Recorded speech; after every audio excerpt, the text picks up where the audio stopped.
le cadre des études de danger nécessaires à l'autorisation d'exploiter des ICPE, il faut identifier les accidents majeurs, c'est-à-dire ceux qui peuvent causer des dommages en dehors du site industriel.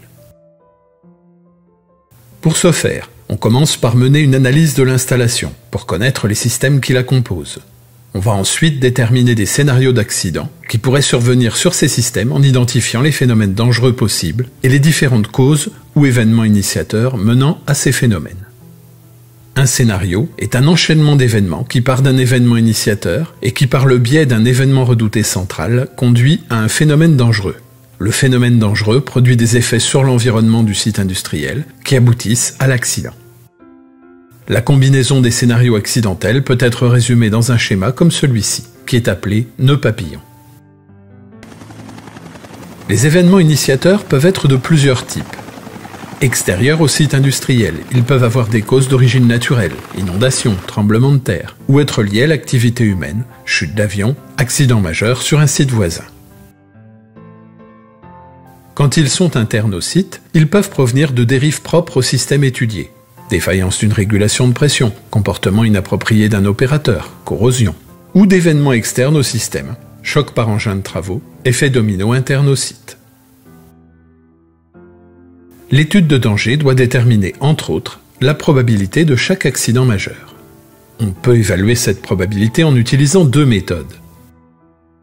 Soit en quantifiant la probabilité de l'événement redouté central, cette méthode est plus aisée et plus rapide, par utilisation directe de bases de données, mais ne prend pas en compte le contexte particulier de l'entreprise. Elle ne prend notamment pas en compte les mesures de maîtrise des risques déjà mises en place sur le site en prévention de l'événement redouté central. Soit en évaluant la probabilité de chaque événement initiateur, puis en les combinant pour obtenir la probabilité de l'événement redouté central du scénario.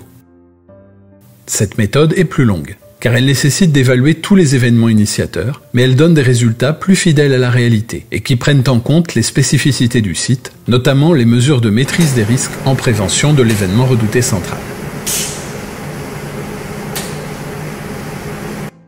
Pour déterminer la fréquence des événements initiateurs, trois méthodes sont possibles.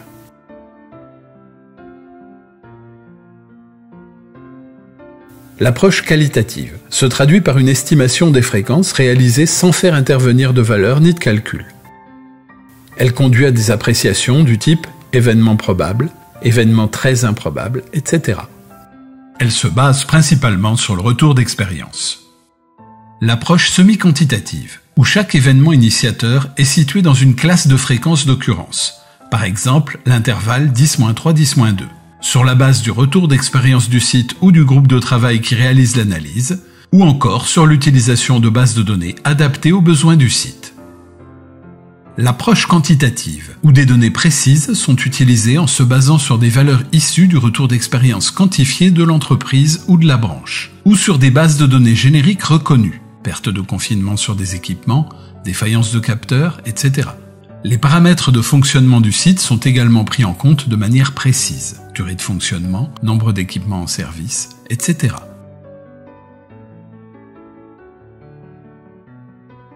Dans une approche semi-quantitative, l'expérience détermine la classe de fréquence la plus adaptée. Par exemple, sur un site donné, une défaillance de capteur pourra être évaluée depuis une fois par an jusqu'à une fois tous les 10 ans.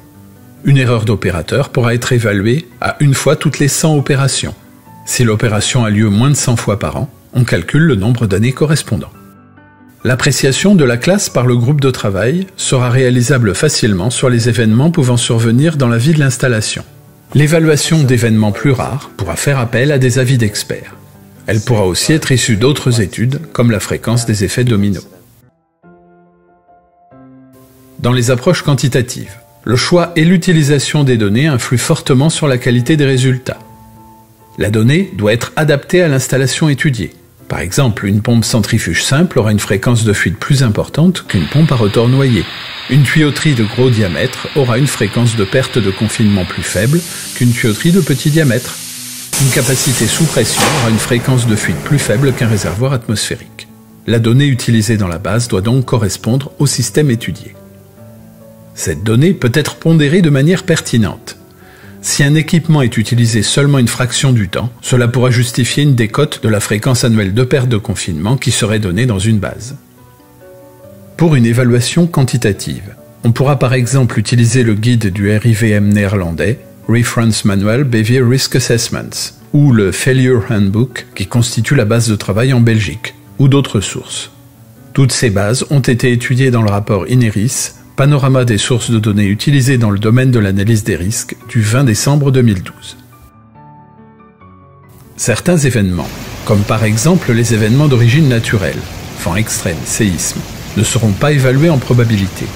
Une approche déterministe sera adoptée. Le respect de la réglementation suffit alors à ne pas conserver la cause pour la quantification de l'événement redouté central.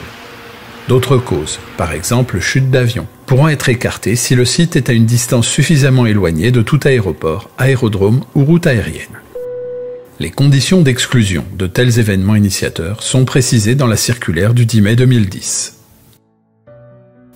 Pour finir, les fréquences des événements initiateurs ayant été évaluées, il est possible de propager les fréquences jusqu'aux phénomènes dangereux et accidents majeurs, en tenant compte des probabilités de défaillance des mesures de maîtrise des risques et, le cas échéant, des probabilités conditionnelles, probabilité d'inflammation d'un nuage de gaz, etc.